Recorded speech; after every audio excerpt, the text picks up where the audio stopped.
Selamat menyaksikan kabaret dari kelas 12 ini berjudul Timun Mas.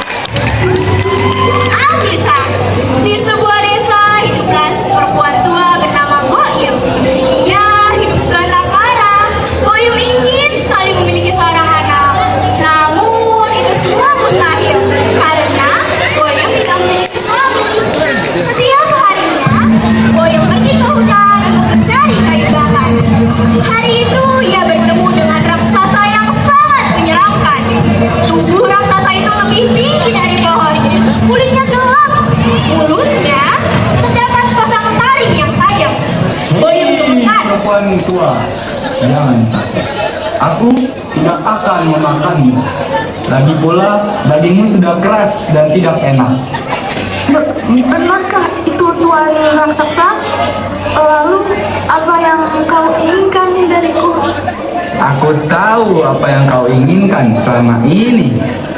Kau menginginkan seorang anak untuk menemani sisa hidupmu, kan?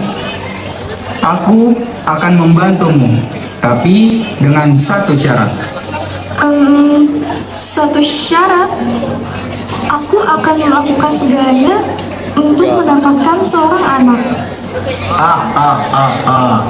Memang manusia sangatlah serakah.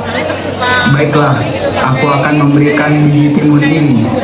Tanamlah dan rawatlah seperti anakmu. Ketika timun itu sudah matang, kamu akan mendapatkan seorang anak. Kamu bisa menjaganya. Tapi ketika anak itu berumur 17 tahun, aku akan mengambilnya kembali untuk menjadi santapan. Baiklah Tuan raksasa, aku akan melakukannya. Raksasa pun memberikan biji mentimun tersebut. Boyem menanamnya dengan penuh kasih sayang. Beberapa bulan pun berlalu. Boyem pergi ke kebun untuk memetik timun tersebut.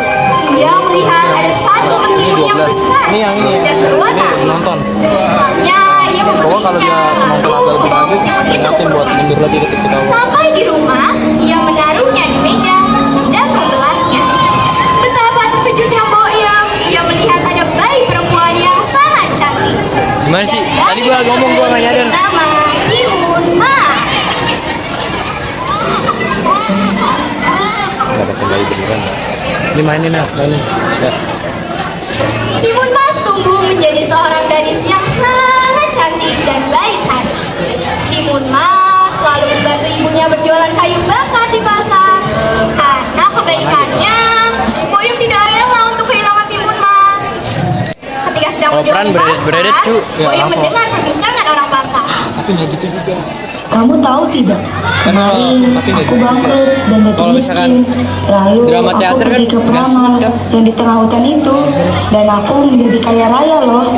Wah, Iya, peramal itu sangat hebat dalam menyelesaikan segala masalah. Waktu itu Ini gimana cara biar gak pernah berenetnya? dibantu dia loh. Aku lagi nyari. Beberapa tahun berlalu. Timun Mas kini telah berusia 17 tahun. Sudah waktunya raksasa mengambil kembali Timun Mas. Boyem menyuruh Timun Mas masuk ke dalam rumah. Tiba-tiba terjadi guncangan yang sangat keras. Itu adalah suara langkah kaki raksasa. Hei perempuan tua, mana anak perempuanmu yang kau janjikan padaku? Dia sedang mandi di kali, Tuan raksasa. Dia sangat bau. Kau pasti tidak akan suka memakannya. Baiklah, seminggu lagi aku akan datang kembali untuk membawanya ke hutan. Tentu saja, Tuan. Aku tidak akan mengecewakanmu. Maka kembalilah raksasa itu ke hutan. Boyem dan Timun Mas merasa sangat lega karena mereka masih memiliki waktu untuk bersama. Namun setelah seminggu raksasa itu kembali.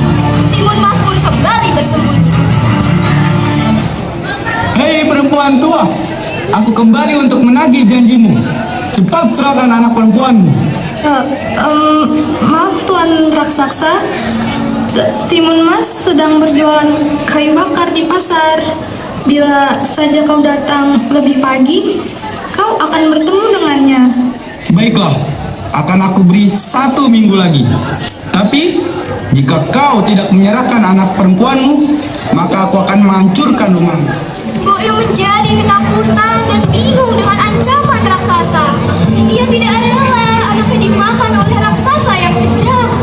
Melihat itu, Timun Mas mendekati ibunya. Ibu, jangan sedih ibu. Doakan saja aku di bawah raksasa itu. Tidak aku, Ibu tidak akan membiarkanmu menjadi mangsa raksasa jahat itu.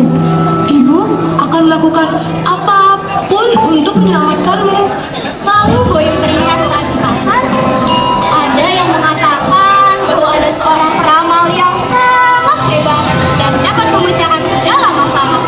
Ia tinggal di atas gunung di tengah hutan, namun biayanya sangat mahal.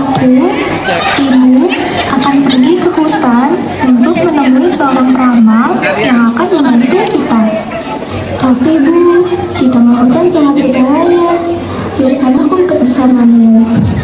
Jangan nak, biar ibu saja yang pergi. Boyong pun pergi ke hutan dan menemui sang peramal.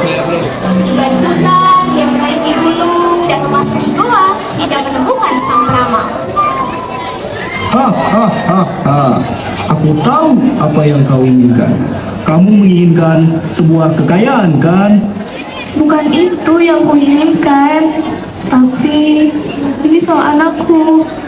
Raksasa menginginkan anakku. Guru masuk gak sih hari ini? Aku tak tahu harus melakukan apa. Guru masuk gak sih hari ini? Please, Gue mau ke Pak Erwin tolonglah lucu. bantu kami. Apa? Bayar uang bulu Raksasa? Baiklah, aku akan membantumu. Tapi kau harus membayarku dengan sangat mahal. Aku hanyalah seorang penjual kayu bakar, tapi aku akan berusaha untuk membayarmu. Aku pikir tidak ada yang bisa mengalahkan raksasa yang tingginya melebihi pohon dan bergigi tajam. Sudah cukup. Aku hanyalah seorang penipu. Aku tak dapat melawannya. Sang peramal akhirnya beranjak pergi dari sana.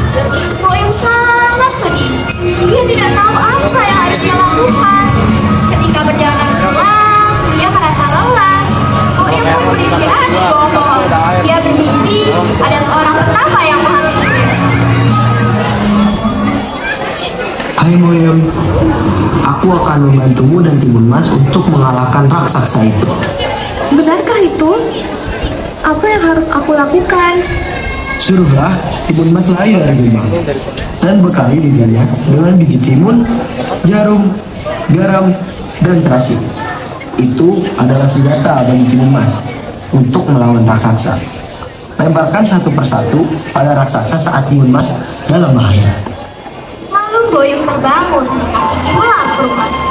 Dia segera menyiapkan semua yang dikatakan oleh petapa itu. Saat pagi hari, Boyong memberitahu yang diberi sang petapa dan menyuruh Timun Mas lari menuju hutan. Seketika terdengar langkah kaki raksasa. Hei raksasa, kemari, tangkap aku kalau kau bisa. Raksasa pun mengejarnya. Meski panik, Timun Mas masih mengingat perintah ibunya untuk melempar bekal yang sudah disiapkan.